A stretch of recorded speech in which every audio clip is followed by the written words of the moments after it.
Yeah, I'm Doug Ruhren. I'm garden supervisor here at Plantalites Nursery and Juniper Level Botanic Garden. I'm thrilled to have this many people on the tour. And it's a tour of the gardens, and I like to think of, I'm not really the tour guide. The garden is going to be our tour guide, and I'm just the mouthpiece for the garden. And I also encourage you to ask questions about anything we see in the garden, hopefully plant focused. And so we can start. There was a question about this fir. The firs are abies. They're very similar to spruces, but most firs don't do well here. I think this is Abies Muelleriana. Yeah, and a lot of Abies are high elevation plants, so they don't like our hot, stinky summers. But Muelleriana, awful name, but somebody's family name, Mueller, I think occurs more in like Southern Europe. And the little QR code, if you put your, take a picture of this slide, a screen will pop up, but it's not yet set up, so you won't get anywhere. But the thing I wanted to point out, under the QR code is the date the plant was planted. Oh. So what I am seeing is 1998. Okay. Yeah, which sounds like two days ago, but is actually quite a few years ago now. Yeah, so it's really a beautiful specimen. It's very closely related to the Nordman fir, which is Abies nordmandiana. And there's some Abies nordmandiana in Hillsborough that were planted in the mid-1800s and are now, 100 feet tall probably. Okay. Yeah, firs are generally soft, whereas spruces tend to be kind of pokey. Okay. And you can always tell them apart by the needles. A fir has a flat needle, okay. And a spruce, if you run it, you just sort of spin it across your face, is like four-angled. Oh, and that's why it's spruces are square and firs are flat. Good way to remember. Yeah. Yeah. And I want to turn around a moment because there's really a ton of cactus today, and they're just starting to wake up. They're closed in the morning. And by the time you leave today, they should be wide open. These ones are still opening up. But there's a ton of cactus on this mound. There's a lot in the parking lot berm. And, they're only in bloom for, a week or so. I don't mean in 1 week all of them bloom, but like these flowers only last a week or so. But they're just absolutely gorgeous. And you see others that were open full yesterday still haven't opened yet. I think you could almost do a clock garden where well, it must be 11 o'clock, this one is open. It must be 2 o'clock because that one's open. They're sort of very precise, and a lot of them close before the end of the day. These are all cactus that are relatively winter hardy here. None of these were planted this spring. They've all gone through at least this past winter when we went down to 11 degrees. Good drainage in the winter is especially important so they don't stay too wet. But there are cactus native from like Colorado all the way through Central and South America. So they come from a wide range of habitats, and some are winter hardy, but quite a few are not. And while we're standing here, this is one of the most amazing plants in the garden because it's alive. These living stones, which if you grow house plants, you probably bought them and killed them, which I have done repeatedly. And see, they're planted under this overhang, so they get almost no water because they only want the tiniest bit of water. And living stones are lithops, which means resembling a stone, lith like in lithography. And they bloom in the late summer, fall, sort of like a daisy-like flower. And then in the spring, they put up another pair of leaves. These things are highly modified leaves, and the previous year's leaves shrivel away.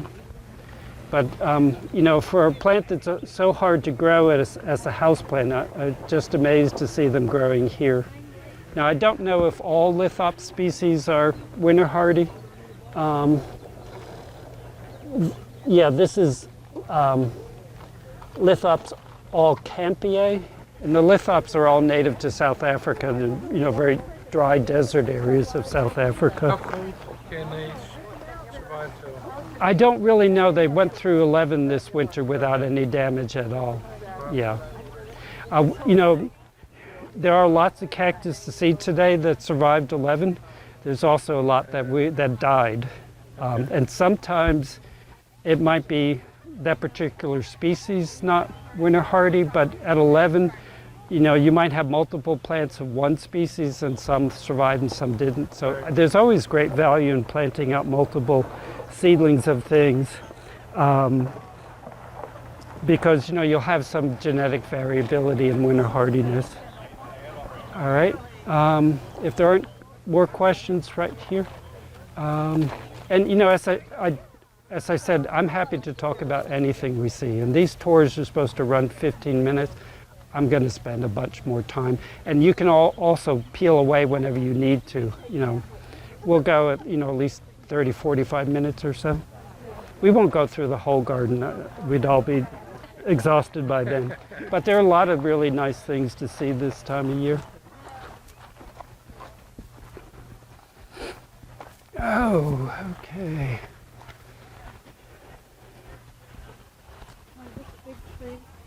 Is that a locust? No, that is the bane of our existence tree. This tree with the yellow foliage is a yellow form of the lacebark elm. If you look at the trunk, you see why it's called lacebark. It's an Asian species of elm. And Dustin, how many elm seedlings have you pulled out? Yes, exactly. Yeah, so it's job security for us gardeners.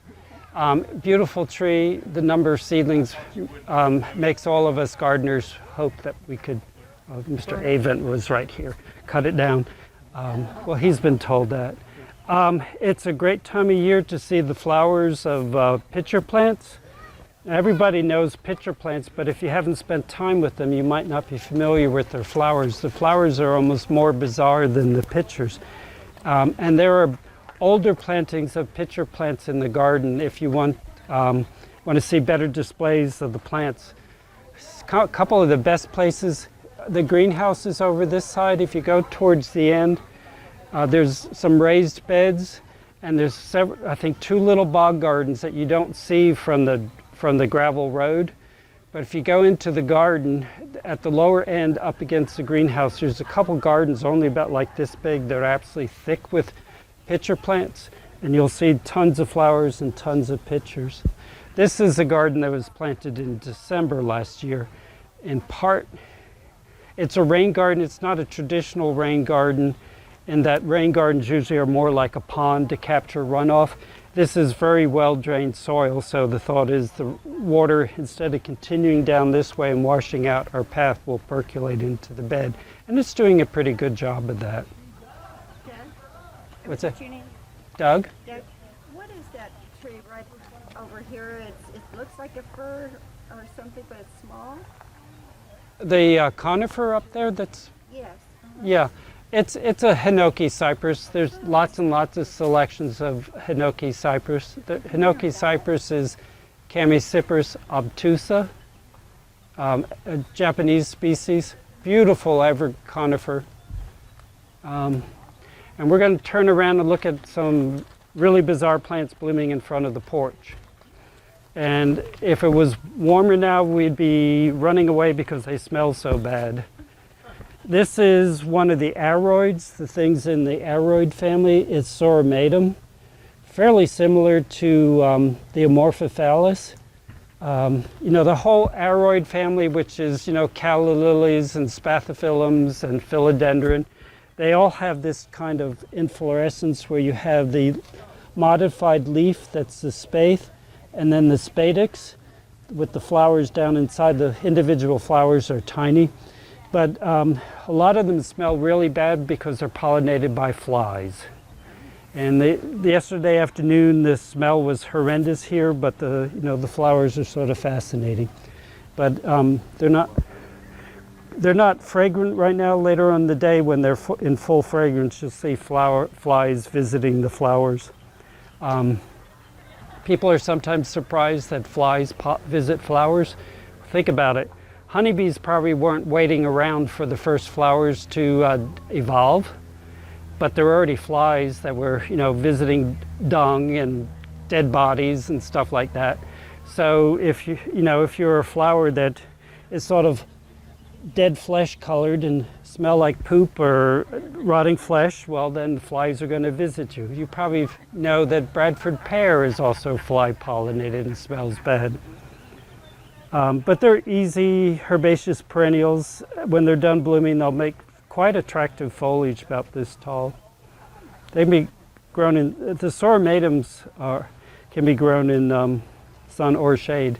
I don't know if we'll come across any Morphophallus konjac. That's the one with the big sort of almost red-brown spathe.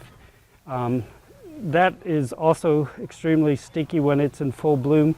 But an interesting thing about that plant that the tuber is also eaten when it's properly processed. What is this one over here? Looks like bamboo. It's a maple. It's a maple pentalobus, which means 5 lobes.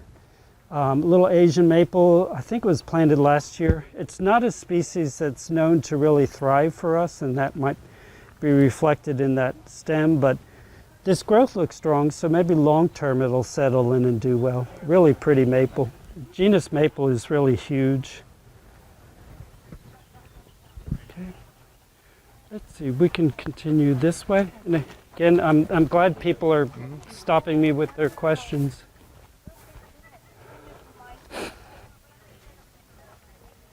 Okay, I'll step in here.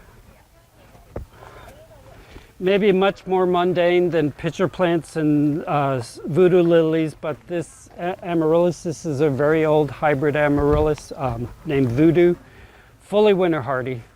The big florist Amaryllis that we often get at Christmas generally are winter hardy, but this one is entirely reliable.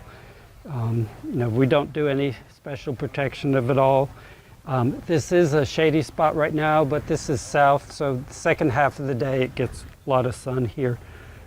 As this Ketal area gets bigger, this spot might get too shady, and so I would generally plant it where it has lots of sun. But, easy and reliable. When it's done blooming, will the foliage stay there all summer, or does it tend to die out? No, the foliage is generally handsome all summer. Yeah. And we all know that we have to torture Amaryllis to get them bloom as houseplants, but none of that is true. Amaryllis do not need to be forced into dormancy in order for them to bloom. What it takes your potted Amaryllis to bloom, grow them really well in the summer. The more they grow, the more flower buds they'll make. And then if you want to force them into dormancy in the fall, you can, but you don't have to. Forcing them into dormancy is convenient for the vendors of Amaryllis because you can send a dormant bulb, but they don't have to be forced into dormancy. Calla, what? This Christmas that I planted Yeah, now has another bud. that's right. It flowered in Christmas. Yeah. And, when we were looking at the Sauromatum in front of the porch, I mentioned Calla lilies. That's too many L's for me in a row. But you see the same arrangement as the Sauromatum, where you have the spadix, where the actual true flowers are, and the modified leaf that's acting as one big petal. This is the genus Calla. The Calla lilies are in the genus Xanthodeschia. Long name, but somebody's family name, Xanthodesch. And this is Xanthodeschia ethiopica. It was thought to be from Ethiopia, but I think they're not from there, but they are from South Africa. And most calla lilies are winter hardy here. Ethiopica will grow in average moisture, but you can also grow it in standing water. And this is sort of your average size one. There's some giant ones. There's some in Tony's home garden that are about this tall in bloom. They're really dramatic. All the other calla lilies that I have experience with, the yellow ones and the pink ones and stuff, they like moisture, but I don't think they would tolerate standing water. But this one you can put in a pot in a pond and it'll be happy as can be. Okay.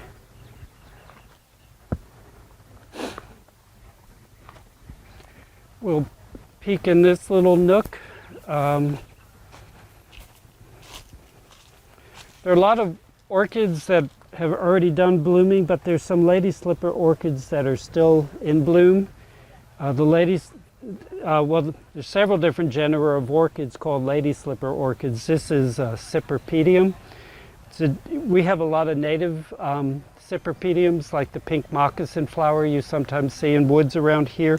Occasionally you see one of the yellow lady slippers, which is another Cypripediums. But this, and the genus is also native to Asia and Central America.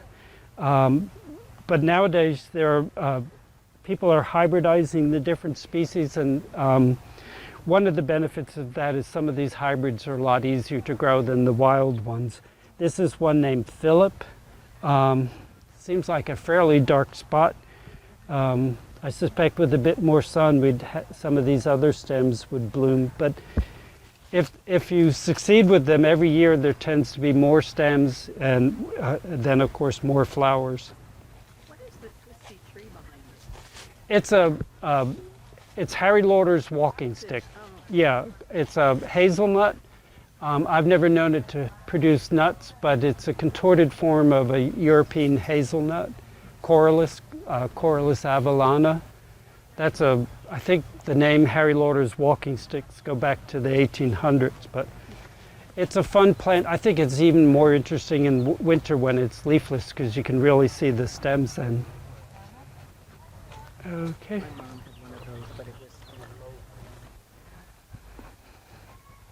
Oh, these are fun.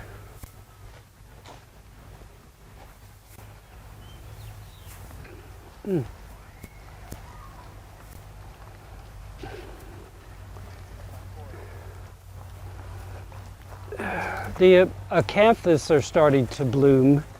The genus is Acanthus, and being the first named genus in its family, it gives its name to the family, which is the Acanthaceae.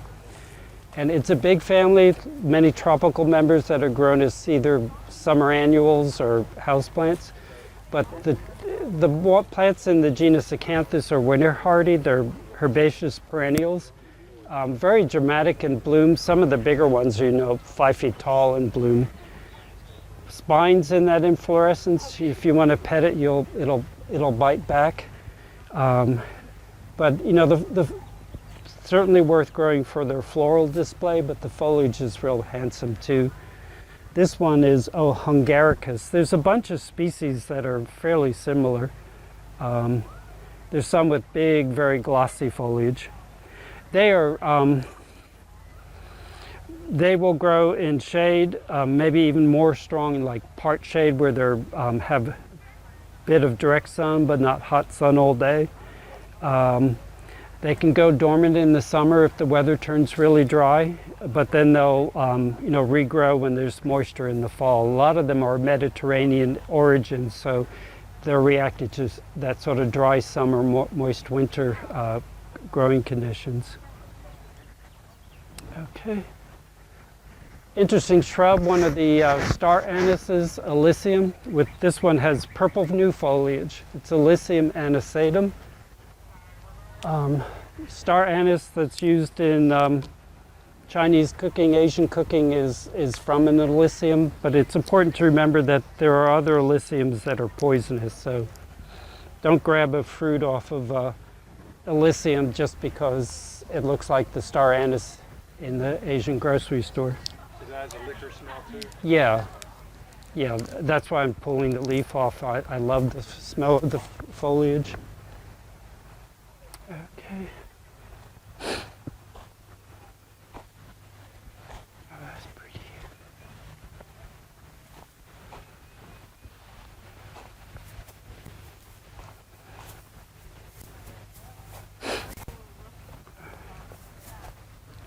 Hey Sam, you came back. Good. How are you?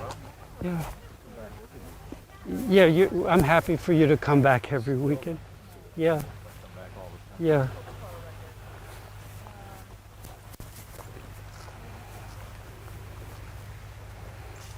Another really pretty hybrid lady slipper. Oh, I need to let the crowd catch up with us.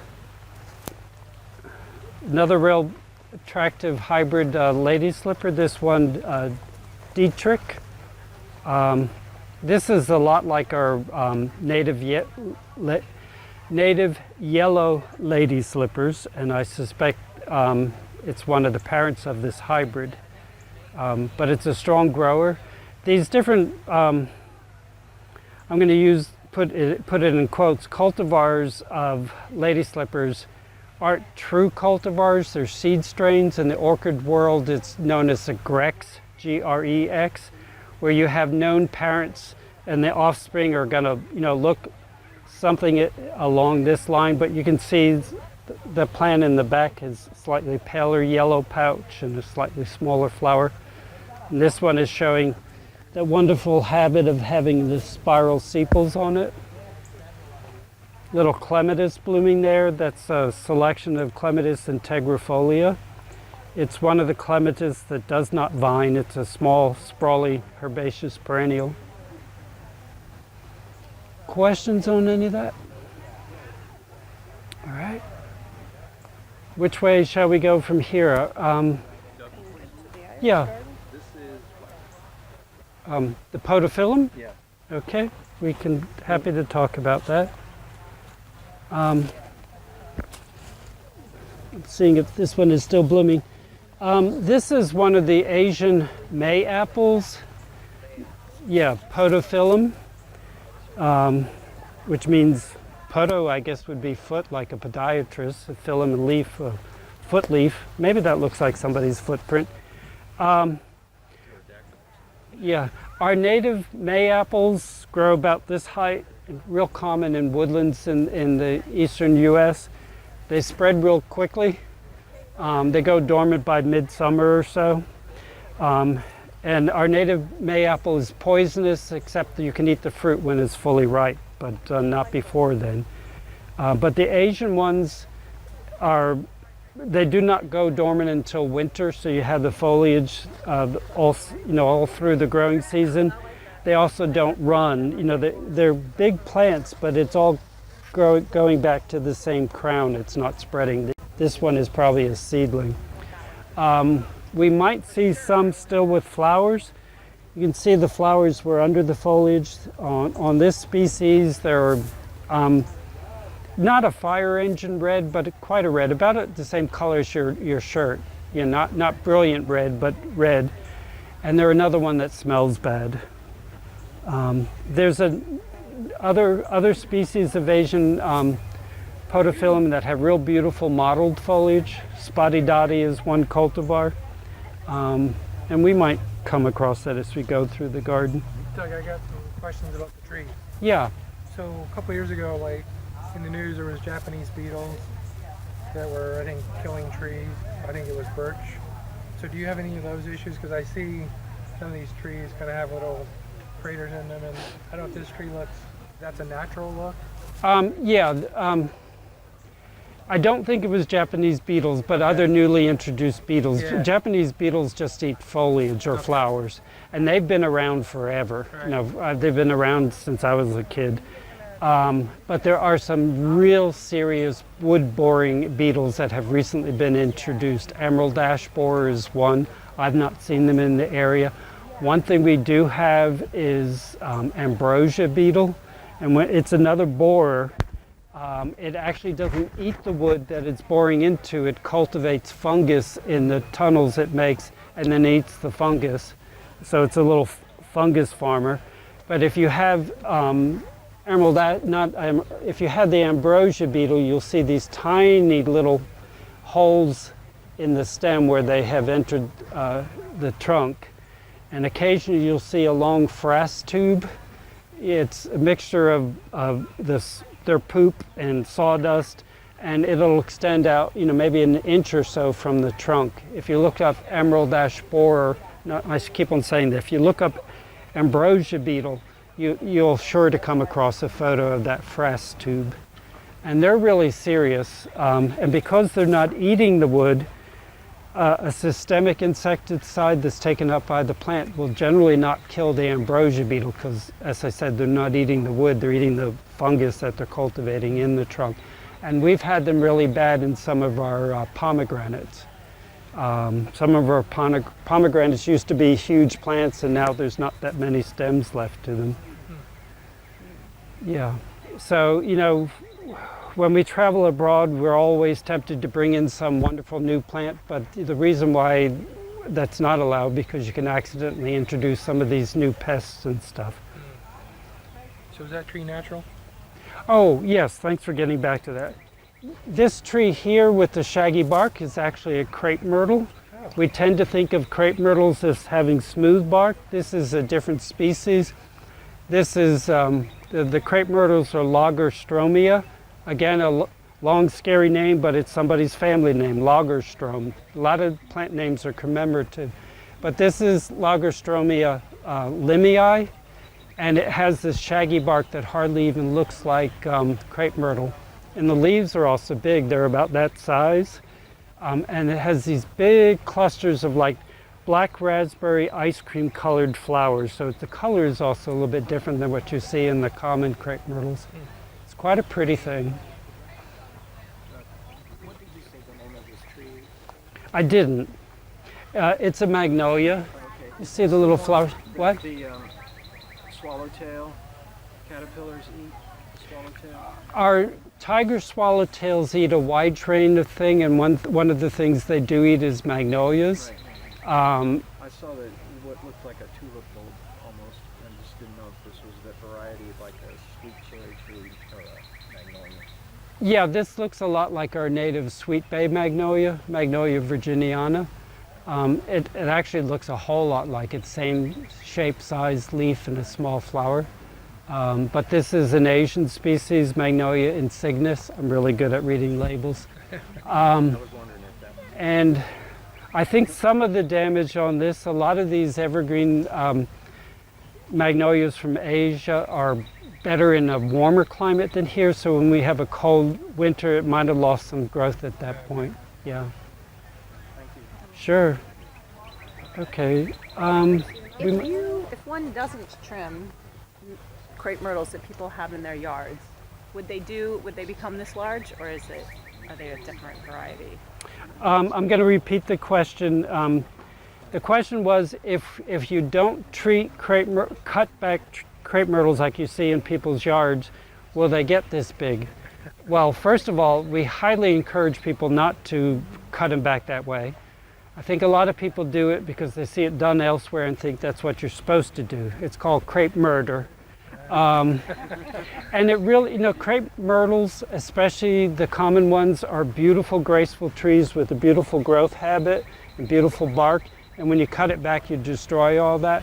And you also end up with a structurally unsound tree, which isn't that important when the tree only gets 20 feet or so. But when people do it like to a big oak tree and they coat hat rack it like that, well, you think of the arm is pretty structurally sound. If you cut it off here and suddenly I have 5 forearms coming off of that, none of them are really well connected. So once they get a certain length, that attachment can't hold them. So you end up with a dangerous tree.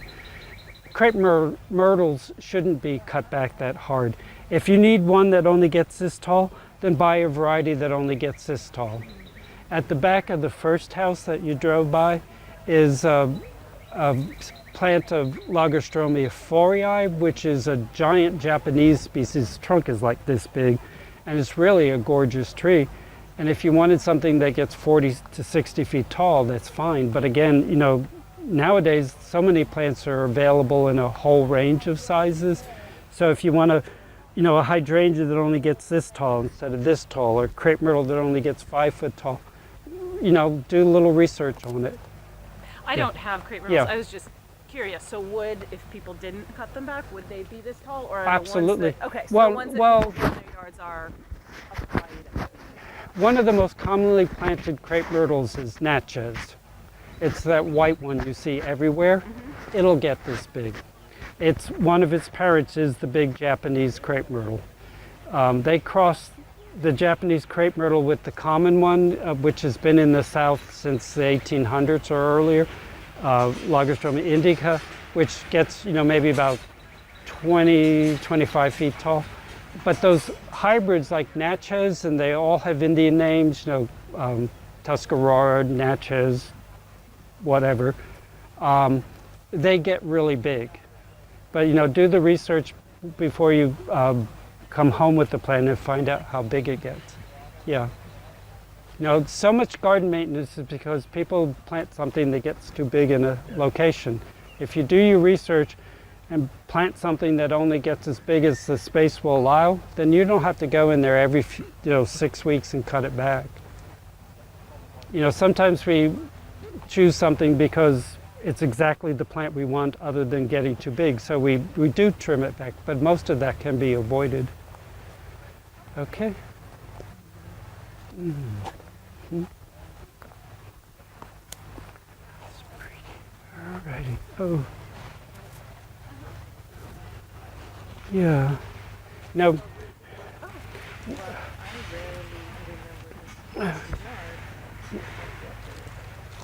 if you'll come a bit forward and maybe even some of you go a little bit past in the back of the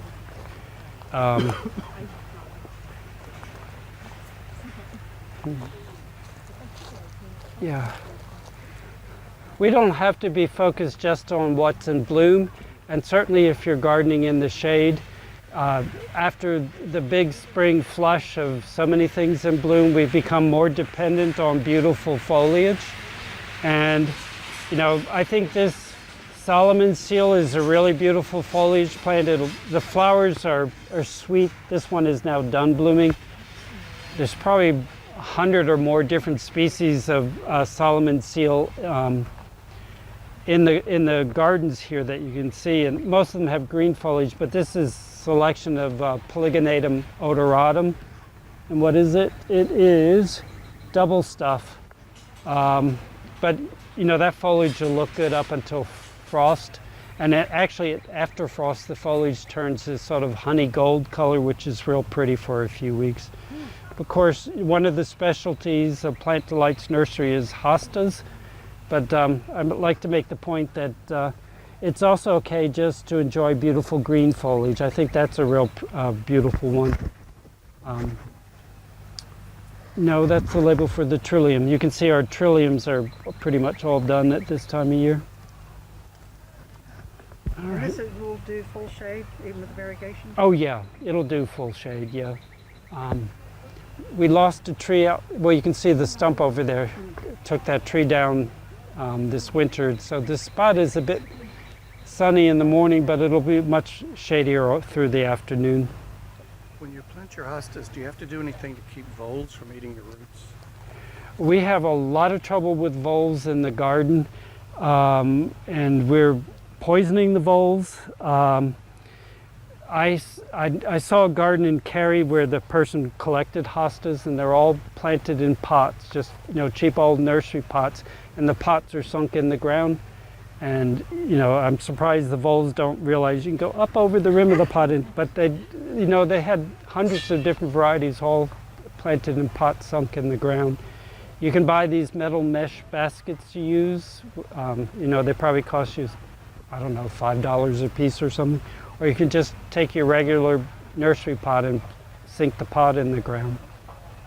Yeah, voles like a wide range of things, and they certainly like hostas.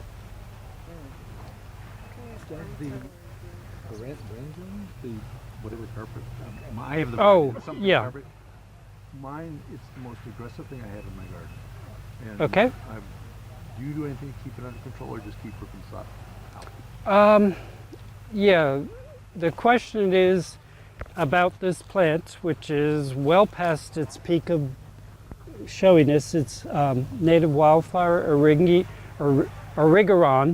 Origeron Pulchelus meaning pretty. What is this common name? Ragged robin, or?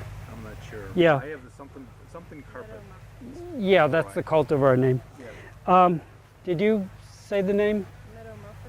Oh, meadow muffin's a cultivar, not the common name.